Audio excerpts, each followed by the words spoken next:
Oi, Maria, tudo bem? Eu vou pedir para tu se apresentar e contar um pouquinho da tua trajetória primeiro. Tá, minha trajetória profissional? É. Tá.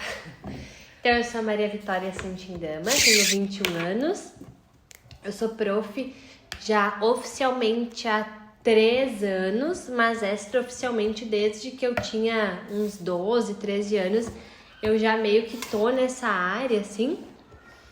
Então, hoje eu trabalho na Escola de Educação Infantil Cataventura, que é uma escola de educação infantil em Caxias do Sul, que trabalha com o método Montessori. Já fazem 3 anos que eu tô na Cataventura e foi meu primeiro trabalho registrado, né, como professora efetiva.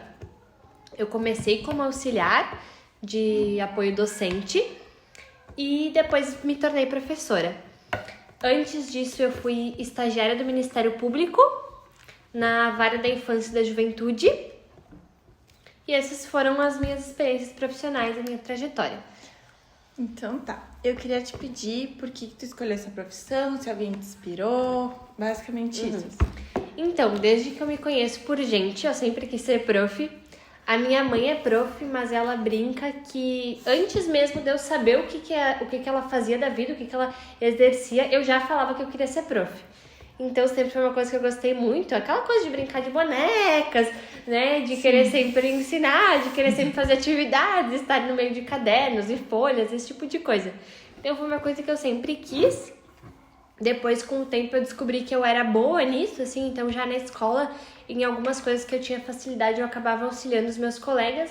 E eu me sentia muito satisfeita quando eles conseguiam aprender com a minha ajuda, né? Então, foi a partir daí que eu disse, eu realmente quero ser prof. E quando eu fui para o ensino médio, eu fui fazer magistério. E aí tiveram alguns percalços no caminho, algumas dificuldades, outras coisas que eu me encontrei. E aí, foi por isso. Só que uma outra perguntinha, quanto tempo tu tá na faculdade de pedagogia? Tá, então, a faculdade de pedagogia fazem já 7 semestres que eu tô. Então, 3 anos e meio. Mas eu comecei e eu precisei fazer uma pausa por motivos extras, né? Por motivos pessoais. E eu retornei, então, nesse ano. Então, no ano passado, eu acabei não fazendo ela. Então, eu fiquei em pausa. E no início do ano passado, eu comecei a faculdade de licenciatura em História. Então, eu faço as duas ao mesmo tempo. E eu queria saber como que tu enxerga o mercado de trabalho na área da pedagogia. Então, na área da pedagogia, o mercado de trabalho é bem amplo, assim. A gente tem vários lugares onde os pedagogos podem atuar, mas fora da sala de aula ainda é bem desconhecido, assim, né? Então, a gente acaba não tendo muito acesso a esse mercado de trabalho fora da sala de aula. Dentro da sala de aula hoje, a gente tem muito emprego, né? A gente tem muita falta de professores, então é um mercado que tem muitas oportunidades. Essa que eu me pergunto, assim, que eu acho que tu vai afirmar, que é, tu considera, assim, importante uma formação continuada e atualização de conhecimento? Se tu tem o curso, né, que tu falou do magistério, queria que tu falasse um pouquinho mais sobre isso. Sim, com certeza. Eu acredito que a formação continuada, ela é parte de muitas profissões, mas da nossa, né, especialmente porque as gerações mudam, o jeito de fazer as coisas mudam, e ainda hoje a gente vê muitas pedagogas, muitos professores muito engessados no ensino tradicional. Então essa era uma das minhas dificuldades, assim, quando eu comecei a estudar mais profundamente, quando eu entrei no magistério, eu disse, eu quero ir para a sala de aula, porque para mim a educação tradicional não faz sentido. Ela tem muitos pontos que eu não consigo acreditar, que eu não consigo me colocar como parte dele.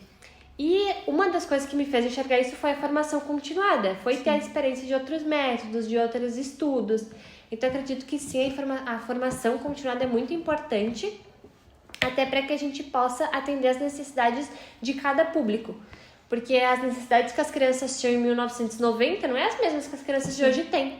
E se a gente não tivesse essa formação continuada, a gente não ia conseguir atender essas crianças, porque os professores, eles trabalham por muitos anos na sala de aula, né? Então, eles pegam muitas gerações e muitas necessidades diferentes. Então, a formação continuada vem de encontro a isso. Eu queria que tu falasse um pouquinho sobre o curso Montessori que tu fez, assim. Então, logo que eu entrei na escola, que eu virei prof, surgiu a oportunidade de ir para Florianópolis, porque o método Montessori, ele é pouco estudado. aqui no Brasil principalmente, né? Então a gente dá uma pincelada no magistério, uma outra pincelada na pedagogia, mas é muito básico, assim. E o método Montessori tem uma característica de que a teoria e a prática dele, elas não são diferentes, porque a prática vem da teoria. Mas tu lendo a teoria é muito difícil de enxergar a realidade e a prática acontecendo. E aí surgiu a oportunidade de eu ir para Florianópolis, onde tem uma das únicas escolas do Brasil que tem o método Montessori desde a educação infantil até o final do ensino médio.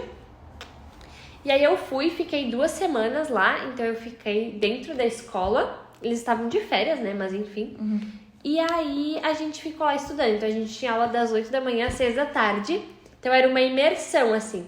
Esse curso ele tem 3 módulos, porque o Montessori ele é dividido em áreas, né? Sim. Então o módulo que eu fiz, o módulo que eu fiz era de educação cósmica, que é ciências, história, geografia, conhecimento de mundo, né? E aí a gente ficava imerso lá e a gente teve várias aulas, assim, desde aulas do método, assim, como o Montessori pensou, até tipo assim, esse é o material, para mostrar o material a gente faz assim, assado. Então foi uma imersão, foi uma experiência muito gratificante, assim, eu voltei renovada, assim, né? E como eu trabalhava já com isso, assim, mas mesmo assim deu outra visão, outra cara pro método que eu trabalho, assim. Então, foi uma experiência muito gratificante. Não sei se mais algum ponto que tu queira saber específico. Não, sim, assim. achei interessante a área que... Eu não sei se tu escolheu ou se foi, tipo, te dado a área de educação cósmica, mas achei interessante que liga com a história, né? Isso, exato. Na verdade foi coincidência, porque eles faziam em junho e janeiro o curso. Agora não sei como é que tá, pra ser sincera. Então, era tipo assim, educação cósmica, matemática, linguagem, vida prática. Então, tu tinha que fazer todos os módulos, porque eles eram contínuos. Mas tu não precisava começar, tipo, em 2025 e terminar em 2027. Não, tu começava a hora que tu queria. E aí, quando me surgiu a oportunidade, era o de educação cósmica. E daí veio de encontro, né, depois com a história. E também uma coisa interessante desse curso era porque, às vezes, a gente vai em curso, ou a gente tem formações que é só em receber informação, né? E a informação e a formação, elas são diferentes. E nesse curso eles fazem um esquema de eles passam a informação, mas cada estudante do curso produz um material. Então a gente produz um álbum, que a gente chama, com todo o conteúdo que foi dado no curso. Tu chegou a me mostrar, né? Isso, Então é muito interessante porque é uma trabalheira. Então, tipo assim, a gente tinha aula das 8 da manhã às 6 da tarde. E depois a gente ainda tirava, como eu fiquei lá na escola, né? A gente tinha um grupo que estava hospedado lá. E a gente ainda tirava mais umas 2 ou 3 horas pra conseguir produzir esse material. E aí depois em casa, quando tu voltava também. E dentro desse curso ele tem estágios, tem trabalhos que tu faz fora do tempo de curso também. Então é bem completo, assim, vem bem de encontro com essa importância da formação, que não é só ir lá fazer o curso e acabou, né? Uma pergunta pessoal agora. Como é que tu acha, tipo, que o método Montessori, ele se aplica, tipo, na formação de crianças mais velhas e adolescentes? Então, pra mim, assim, resumindo, o método Montessori é respeitar a criança, né? Montessori tinha o princípio de educar para a paz. E dado a atual situação, tanto do país como do restante do mundo, a gente vê que a paz ela é muito difícil hoje em dia, né? Ela sempre foi um tópico sensível na sociedade, mas hoje em dia a gente vê muito com os professores. Então eu acredito que vem de encontro principalmente com isso, de educar para a paz. E na questão de adolescência, principalmente, eu acho que é muito respeitar a individualidade e o processo de cada um. E a liberdade. Porque Montessori ele trabalha com liberdade. E quando a gente está numa sala de aula tradicional, a gente é condicionado o tempo inteiro a fazer tudo que os outros querem, que os outros mandam. Então a gente não tem liberdade nenhuma dentro da sala de aula tradicional. E aí o Montessori traz essa liberdade e é o que muitas pessoas ficam, não, isso não funciona, porque como que uma criança vai ser livre e vai aprender tudo que ela tem que aprender? Então acho que com as crianças mais velhas vem muito com isso, assim, de conseguir dar liberdade para que elas possam, dentro do que elas são e do que elas acreditam e do que elas conseguem, se tornar adolescentes estudiosos, se tornar crianças que estudam, que buscam pelo conhecimento, que têm paz, que são educados para a paz. Entendi. Assim, voltando aqui agora pro roteiro, assim, eu queria entender qual que é o perfil de um profissional da área, qual umas habilidades específicas que tu acha interessante. Isso. Bom, primeiro eu acredito que pra gente ser professor, a gente precisa estar aberto às pessoas, assim. Acho que esse é o principal de tudo. Quando tu trabalha com tanto quanto crianças, quanto com adolescentes, tanto quanto adultos, né, na educação de adultos, é um espaço onde as pessoas buscam muito o professor. Tanto para receber as frustrações que vêm de casa, as alegrias, os medos. Então, é muito importante que o professor ele esteja aberto, ele goste de pessoas e ele esteja aberto, assim, a gente se doa para os outros, né? Assim como outras profissões, mas eu acredito que na sala de aula a gente é muito afetado pelo que as pessoas vivem fora dela. Sim. Então, acredito que essa é a primeira característica, assim, que tu precisa estar aberto às outras pessoas.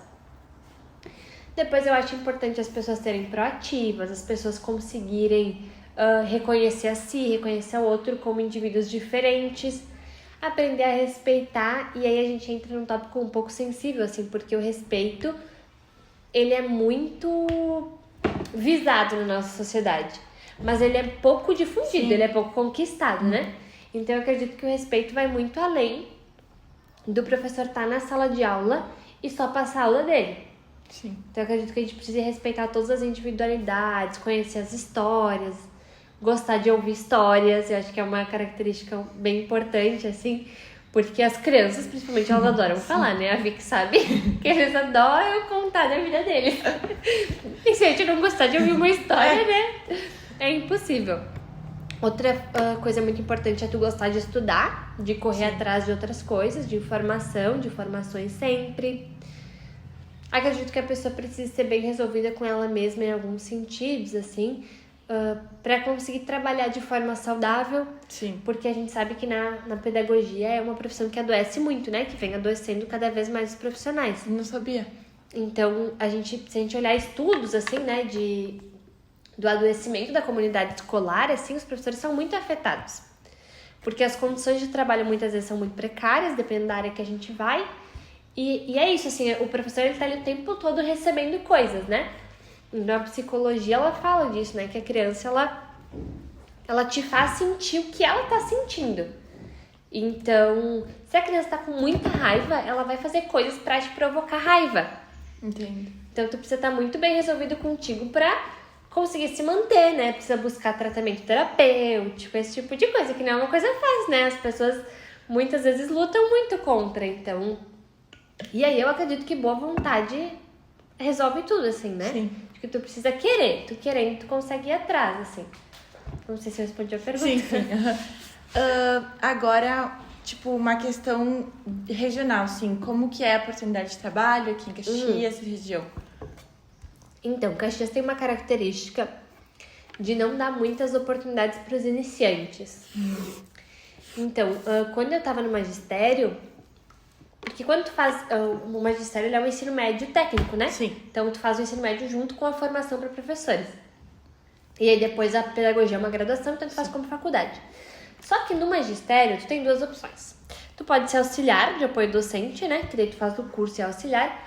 Ou tu pode trabalhar em condições muito precárias como professor. Só que aí, o que acontece é que tu só tem, principalmente em Caxias, né? Em outras cidades não tenho conhecimento... Mas tu só tem a oportunidade de trabalhar numa escola de ensino fundamental, numa rede de escola, se tu é formado em pedagogia. Então eu, por exemplo, quando comecei a trabalhar, as únicas opções eram as escolas de educação infantil.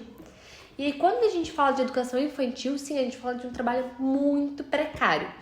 Muito precário em vários sentidos, assim, tanto de estrutura, quanto de público, quanto de salário, quanto de espaço, né? O espaço que tu tem para trabalhar. Então, é isso, assim, os iniciantes e os não formados na graduação, é muito difícil tu conseguir oportunidades em escolas de ensino fundamental.